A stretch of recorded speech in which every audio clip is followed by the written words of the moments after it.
62ാമത് school കലോത്സവം വേദിയിൽ അരങ്ങേറാൻ ഇനി ഒരു ദിവസം മാത്രം ബാക്കി നിൽക്കെ സംഘാടക സമിതി ഓഫീസിലേക്ക് നമ്മുടെ ഏറ്റവും പ്രിയങ്കരനായിട്ടുള്ള ബഹുമാനപ്പെട്ട വിദ്യാഭ്യാസ മന്ത്രി ശിവൻകുട്ടി സാർ തന്നെ എത്തിച്ചേർന്നിട്ടുണ്ട്.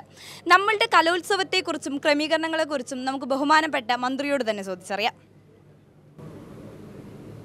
സൂചിപ്പിച്ചതുപോലെ 62ാമത് കലോത്സവമാണ്.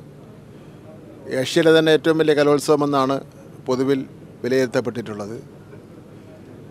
ഏതാണ്ട് 14,000-ലധികം വരുന്ന കലാകാരന്മാരും കലാകാരികളും പങ്കെടുക്കുമെന്നാണ് പ്രതീക്ഷിക്കുന്നത്. 24 വേദികളിലായി ആണ് മത്സരങ്ങൾ നടക്കുന്നത്.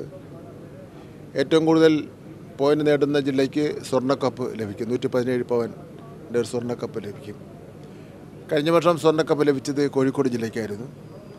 ഇന്ന് ആ സ്വർണ്ണക്കപ്പ് കോഴിക്കോട് ജില്ലയിൽ നിന്ന് പ്രയാണം ആരംഭിച്ച് നാളെ ഒരു 1:30 മണിയോടുകൂടി കൊല്ലം ജില്ലയിൽ കൊട്ടാരക്കര പ്രവേശിക്കും. ഒരു 6:30 മണിയോടുകൂടി പ്രധാന വേദിയായിട്ടുള്ള ആശ്രാമ മൈതാനത്ത് അത് പൊതുജനങ്ങളെ കാണുന്നതിന് വേണ്ടി വയ്ക്കും. 24 വേദികളിലായിട്ട് നടക്കുന്ന മത്സരങ്ങൾ കൃത്യസമയത്ത് തന്നെ നടത്തുക എന്നതാണ് ഏറ്റവും പ്രധാനപ്പെട്ട ദൗത്യം. കഴിഞ്ഞ പ്രാവശ്യം കൃത്യസമയത്ത് ആരംഭിച്ചു, കൃത്യസമയത്ത് അവസാനിപ്പിച്ചു. ഇപ്രാവശ്യം അത് തന്നെയാണ് തുടരാൻ വേണ്ടി തീരുമാനിച്ചിട്ടുള്ളത്.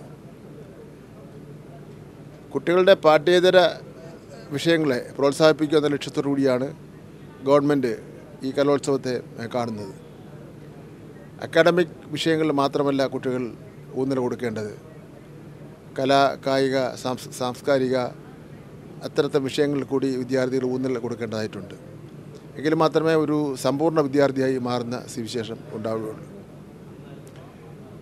ഇവിടെ ഇത്രയും കുട്ടികളുടെ രക്ഷകർത്താക്കളും അവരുടെ മറ്റ് ആസ്വാദകരും ഒക്കെ ആയിട്ട് വന്ന് കൂടുന്ന ജനങ്ങൾ നോക്കുമ്പോൾ 10,000-50,000 വരുന്ന ആൾക്കാരുണ്ടാവും. മത്സരത്തിൽ പങ്കെടുക്കുന്ന കുട്ടികൾക്കും മറ്റുമായി ഞങ്ങൾ ഭക്ഷണം അറേഞ്ച് ചെയ്തിട്ടുണ്ട്. ഒരു സമയം 2,000 കുട്ടികൾക്ക് ഇരുന്ന് കഴിക്കുന്നതിനുള്ള സംവിധാനം ഏർപ്പാട് ചെയ്തിട്ടുണ്ട്. അക്കോമഡേഷൻ ആവശ്യമുള്ള കുട്ടികൾക്ക്, ആൺകുട്ടികൾക്കും പെൺകുട്ടികൾക്കും അതിനുള്ള സംവിധാനവും ചെയ്തിട്ടുണ്ട്. 20 കമ്മിറ്റികൾ, ജനപ്രതിനിധികളുടെ നേതൃത്വത്തിലുള്ള 20 കമ്മിറ്റികൾ സജീവമായി പ്രവർത്തനം നടത്തുകയാണ്. എല്ലാവരുടെയും പിന്തുണയും സഹായവും അഭ്യർത്ഥിക്കുകയാണ്. എല്ലാവരും ഈ കലോത്സവം കാണുന്നതിന് വേണ്ടി എത്തിച്ചേരണമെന്ന് വളരെ വിനയത്തോടു കൂടി അപേക്ഷിക്കുകയാണ്, അഭ്യർത്ഥിക്കുകയാണ്.